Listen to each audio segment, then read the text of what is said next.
টিনা দেখো, আমাদের ডিম দুটা কি সুন্দর। তুমি দেখো, এই ডিম থেকে খুব সুন্দর দুইটা ছানা বের হবে আমাদের। হ্যাঁ টুনি, আমিও সেই অপেক্ষায় আছি যে কবে এই ডিম ফুটে আমাদের ছানারা বেরিয়ে আসবে। আমি তাদের উড়তে শেখাবো, পোকামাকড় ধরতে শেখাবো। কি মজা হবে, তাই না? হ্যাঁ, খুব মজা হবে। আমরা সবাই মিলে খুব আনন্দে থাকবো। হ্যাঁ। দেখতে দেখতে টুনি ও টোনার ডিম দুটো ফেটে দুটো ছানা বেরিয়ে এলো। টুনি এবং টোনা দুজনেই খুব খুশি হলো এবং তারা আনন্দে দিন কাটাতে লাগলো। তারপর হঠাৎ একদিন টোনা বলল, টুনি, ঘরে তো কোনো খাবারই নেই। আমি তোমাদের সবার জন্য খাবার আনতে যাই। হ্যাঁ টোনা, যাও, জলদি এসো, আমরা সবাই তোমার অপেক্ষা করব। ঠিক আছে, জলদি আসবো। এই বলে টোনা খাবারের খোঁজে বেরিয়ে পড়ল। টোনা খাবার খুঁজতে যাওয়ার সময় তার দেখা হলো লাল্লু কাকের সাথে।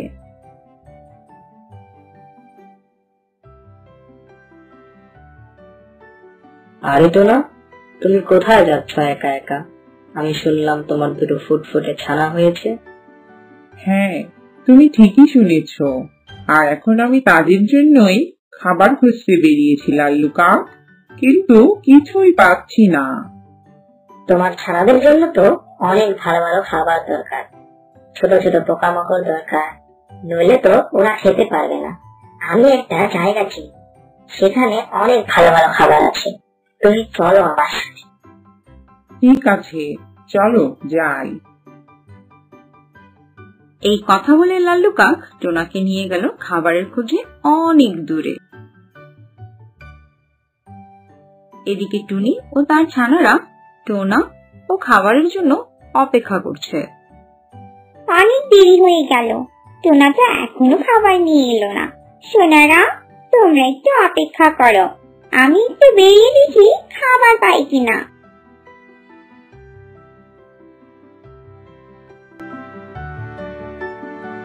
আরে, কোথাও তেমন কোনো খাবারই নেই। হয়তো টোনা দূরে কোথাও গেছে খাবার খুঁজতে। আমি ওই দিকে যাই, ওইদিকে হয়তো খাবার পাওয়া যাবে। টুনি উঠতে উঠতে একটা ক্ষেতের দেখা পেল। সেখান থেকে খাবার নিয়ে টুনি ফিরে এলো তার বাসায়।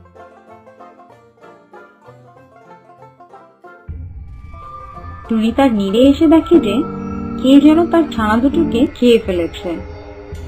এই দেখে টুনি জোরে জোরে কান্না করতে লাগলো। হায় হায়, এই কি হলো? আমার ছানা দুটোকে কে খেয়ে ফেলেছে? এতক্ষণে টোনাও চলে এলো।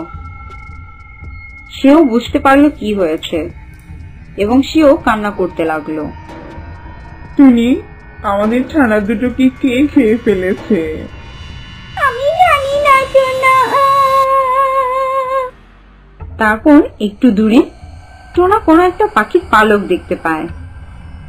টুনি, এই দেখো, ঈগল পাখির পালক। তার মানে ঈগল পাখি আমাদের ছানা দুটোকে খেয়ে ফেলেছে। এরপর টোনা ও টুনি সেই গ্রাম সেই জঙ্গল ফেলে অন্য এক গ্রামের অন্য এক জঙ্গলে চলে যায়। সেখানে তারা দেখতে পায় একটা গাছের ডালে একটা টিয়া ও একটা নীলা পাখি গল্প করছে। তারা দুজনে সেই পাখি দুটোর কাছে যায়। কে গো তোমরা? এই গ্রামে নতুন বুঝি? আগে তো কখনো দেখিনি তোমাদের। হ্যাঁ, আমরা এই গ্রামে নতুন এসেছি। তোমরা আমাদের একটা ভালো থাকার জায়গা দিতে পারবে? কিন্তু তোমরা এর আগে কোন গ্রামের কোন জঙ্গলে থাকতে? সেখান থেকে বা এখানেই এলে কেন? টুনি ও টোনা দুজনে মিলে টিয়া ও নীলাকে সবকিছু খুলে বলল। সবকিছু শুনে নীলা ও টিয়া কেঁদে ফেলল। তোমাদের কথা শুনে খুব খারাপ লাগছে। তোমরা কিছু ভেবো না, আর তোমাদের সাথে কোনো দুর্ঘটনা হতে দেব না আমরা।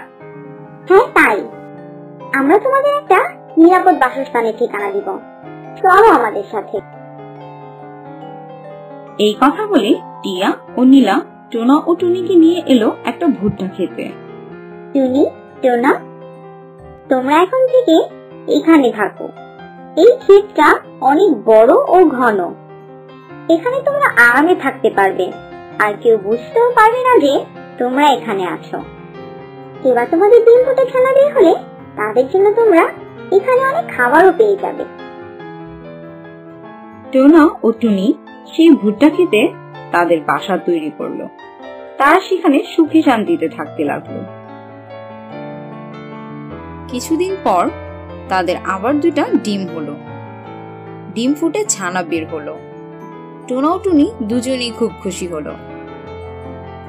নীলা ও টিয়া তাদের ছানা দুটোকে দেখতে এলো। তারাও খুব খুশি হলো। একদিন একটা কাক ভুট্টা ক্ষেতের ওপর দিয়ে যাচ্ছিল।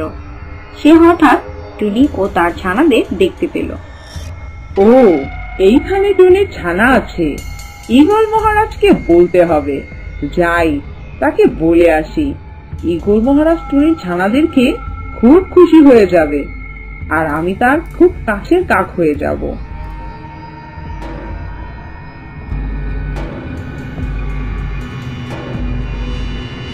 ঈগল মহারাজ, ঈগল মহারাজ।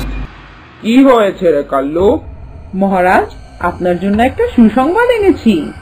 চুপ কর, তুই আর সুসংবাদ? সত্যি বলছি ঈগল মহারাজ, আপনি শুনে খুব খুশি হবেন। আপনার প্রিয় খাদ্যের সংবাদ এনেছি। কি, টুনির ছানা? হ্যাঁ মহারাজ, হ্যাঁ। সত্যি কাল্লু, তুই খুব ভালো একটা খবর এনেছিস। আমি খুব খুশি হয়েছি। তুই সত্যি আমার খুব আপন রে। তুই খুব ভালো। তাহলে চলুন মহারাজ, আপনাকে নিয়ে যাই। না, এখন না, দুপুরে যাব, মজা করে খাবো। জি মহারাজ, আপনার ইচ্ছা। ওদের দুইজনের এইসব কথা শুনে ফেলল টিয়া ও নীলা। দেখেছো টিয়া, কি নির্দয় এরা। হ্যাঁ, তাই তো। কত সহজে এরা এসব নির্মম পরিকল্পনা করছে। আমাদের জলদি টুনিও টোনাকে এসব জানাতে হবে। টিয়া, চলো যাই। টুনিও টোনাকে গিয়ে বলি তারা যেন ভুট্টা ক্ষেত ছেড়ে চলে যায়।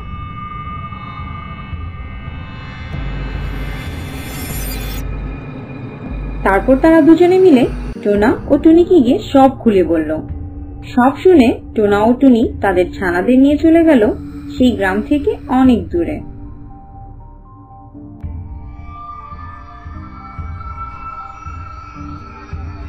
কোথায় যাচ্ছ নীলা? টিয়া, আমি আসছি। এখন আমাকে একটা গুরুত্বপূর্ণ কাজে বাইরে যেতে হবে। এই কথা বলে নীলা চলে গেল মৌমাছির রানী মৌরানীর কাছে। মৌরানী, ও মৌরানী, তুমি বাড়িতে আছো? মৌরানী, কি হয়েছে রে? কে রে? কে ডাকে আমাকে? আমি নীলা। মৌরানী, কি হয়েছে নীলা? বলো, আমার কাছে কি? মধু চাইতে এলে বাড়ি চলে যাও বলছি। আমি একটুও মধু দিতে পারবো না। যত সব, সবাই খালি খালি মধু চাইতে চলে আসে। আর না মৌরানী, আমি মধু চাইতে আসিনি। আমি এসেছি তোমাকে নিমন্ত্রণ করতে। আমন্ত্রণ করতে? কি উপলক্ষে? কেন, আমি কি তোমাকে এমনি এমনি নিমন্ত্রণ করতে পারি না মৌরানী? আমি যে তোমাকে কত ভালোবাসি তা তোমাকে বলে বোঝাতে পারবো না। তাই তোমাকে আমি নিমন্ত্রণ করতে এলাম। হ্যাঁ, তা পারো। কবে নিমন্ত্রণ তোমার বাড়ি? কবে না, এখনই। আমি তোমাকে নিতে এসেছি। চলো মৌরানী, তোমার দলবল নিয়ে চলো। হ্যাঁ চলো। তুমি এত করে যখন বলছো তাহলে তো যেতেই হবে। এই বলে নীলা মৌরানী ও তার দলবলকে নিয়ে এলো টুনির বাসায়। নীলা, এটা কার বাড়ি? আমার বাড়ি। নতুন বাড়ি করার উপলক্ষে তো তোমাকে আর তোমার দলবলকে নিমন্ত্রণ করেছি। তোমরা এখানে বাসার নিচে অপেক্ষা করো, তাহলে রোদ লাগবে না। আর আমি তোমাদের জন্য খাবার নিয়ে আসছি। এই বলে নীলা সেখান থেকে চলে গেল।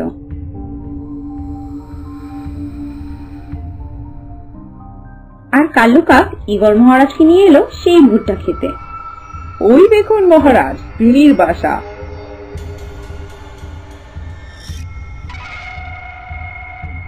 কাল্লু কাক এই কথা বলার সাথে সাথে ঈগল মহারাজ টুনির বাসায় হামলা করলো। সাথে সাথে মৌরানী ও তার দলবল ঈগল ও কাককে হুল ফোটাতে শুরু করলো। এই দৃশ্য দূর থেকে টিয়া ও নীলা দুজনেই দেখছিল। মৌমাছির কামড়ে ঈগল ও কাকের খুবই বেহাল দশা। আমি তোকে ছাড়বো না। আমার কোনো দোষ নেই মহারাজ, আমাকে মাফ করুন। আমি আর কোনো দিন কোনো পাখির ছানার ওপর হামলা করব না। এইভাবে ঈগল মহারাজ তার কর্মের উপযুক্ত শাস্তি পেল। এই ঘটনার পর নীলা ও টিয়া টোনা ও টুনিকে তাদের গ্রামে ফিরিয়ে নিয়ে এলো এবং টোনা ও টুনি সেই ভুট্টা খেতে আবারও আনন্দে বসবাস করতে লাগলো তাদের ছানাদের নিয়ে।